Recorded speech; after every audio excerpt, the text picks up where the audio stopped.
Sabe, quando a gente abre a Bíblia em Levítico, é fácil se sentir um pouco perdido com tantas regras e rituais, né? Mas hoje a gente vai mergulhar no capítulo 7 e descobrir que por trás de cada detalhe existe uma mensagem poderosa sobre como Deus nos ensina a adorar. Vamos juntos nessa? E a grande pergunta que fica é essa: por que Deus foi tão específico? Por que falar de gordura, de sangue, de prazos para comer a carne? A resposta, olha, ela revela um cuidado imenso de Deus em nos ensinar sobre o que é santidade, o valor da vida e, claro, como ter comunhão com Ele. Para a gente não se perder, nosso caminho vai ser este aqui. Primeiro, a gente vai lá para o deserto do Sinai para entender o contexto. Depois, vamos dar uma olhada de perto nas ofertas, entender os símbolos por trás delas e, o mais importante, ver como tudo isso apontava para Cristo. E, no final, o que isso tudo significa para a nossa vida hoje. Então vamos começar pelo começo, né? É fundamental entender o cenário. Essas leis não surgiram do nada. Elas foram dadas num momento muito específico na história do povo de Israel. Pensa na cena. Deus acaba de manifestar a sua presença gloriosa ali no meio do acampamento, na tenda do encontro. E logo em seguida, a Bíblia diz que chamou o Senhor a Moisés. Ou seja, é uma continuação direta. É Deus literalmente morando no meio do povo e dizendo: ok, estou aqui. É assim que vocês podem se relacionar comigo.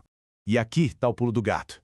Diferente dos outros povos da época que inventavam seus rituais, as práticas de Israel não foram copiadas ou criadas por homens. Elas foram reveladas por Deus.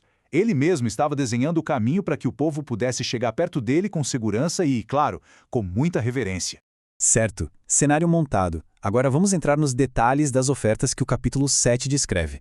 Cada uma delas tinha um propósito e um jeito bem específico de ser feita.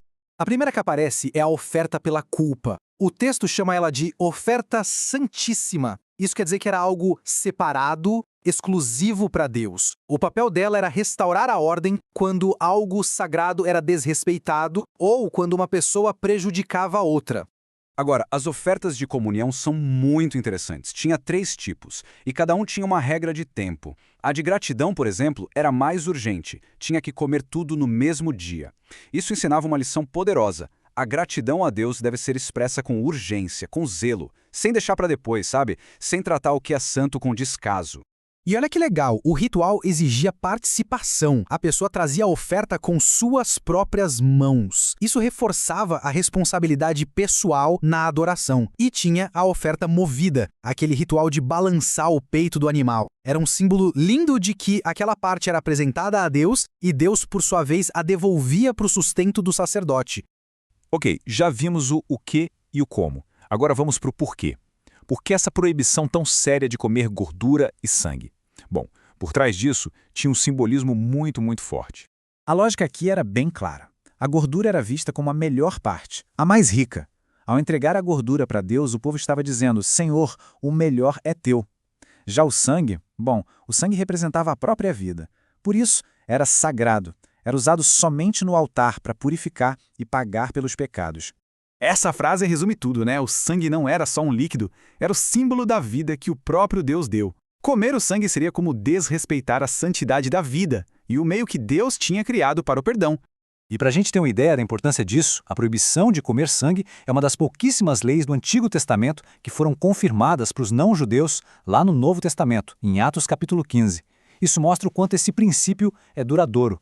Agora a gente chega no coração da nossa conversa. Todo esse sistema de sacrifícios, com todos os seus detalhes, não era o objetivo final. Era como uma sombra, sabe? Um trailer que apontava para uma realidade muito maior que ainda estava por vir. Vamos lembrar da oferta pela culpa, aquela que servia para reparar um dano, para acertar as contas. Pois é, essa oferta encontrou o seu cumprimento perfeito em Jesus. Ele é o cordeiro que não só cobriu, mas levou embora, removeu completamente a nossa culpa. E a oferta de comunhão, aquela que restaurava o relacionamento, que trazia a pessoa para perto de Deus de novo? Jesus é a nossa paz. Ele mesmo é a nossa oferta de comunhão. Ele derrubou o muro que nos separava e nos reconciliou de uma vez por todas com o Pai. E por fim, aquele princípio central de que o sangue é sagrado porque purifica. Encontra seu sentido máximo e final em Cristo. Todo aquele simbolismo no Antigo Testamento estava preparando o palco para essa grande verdade. É o sangue de Jesus que realmente nos limpa e nos dá vida nova. E aí a gente se pergunta, tá bom, mas o que fazemos com essas leis tão antigas hoje? Os rituais não existem mais, é verdade. Mas os princípios por trás deles, esses são eternos e mais relevantes do que nunca. Levítico 7 nos ensina, antes de tudo, a levar nossa adoração a sério, a sermos generosos, assim como Deus foi generoso ao cuidar dos sacerdotes. Nos lembra de valorizar a vida e, principalmente, o sacrifício de Cristo. A nossa adoração precisa ser intencional, de coração e não de qualquer jeito. E, claro, sempre transbordando de gratidão. E tudo isso nos leva a essa reflexão final lá de Romanos 12. Se o adorador daquela época trazia sua oferta com as próprias mãos, como é que nós, hoje, podemos entregar a nossa vida inteira, nosso tempo, nossos dons, nosso coração, como um ato de adoração que seja vivo, santo e agradável a Deus? A resposta para essa pergunta com certeza muda tudo.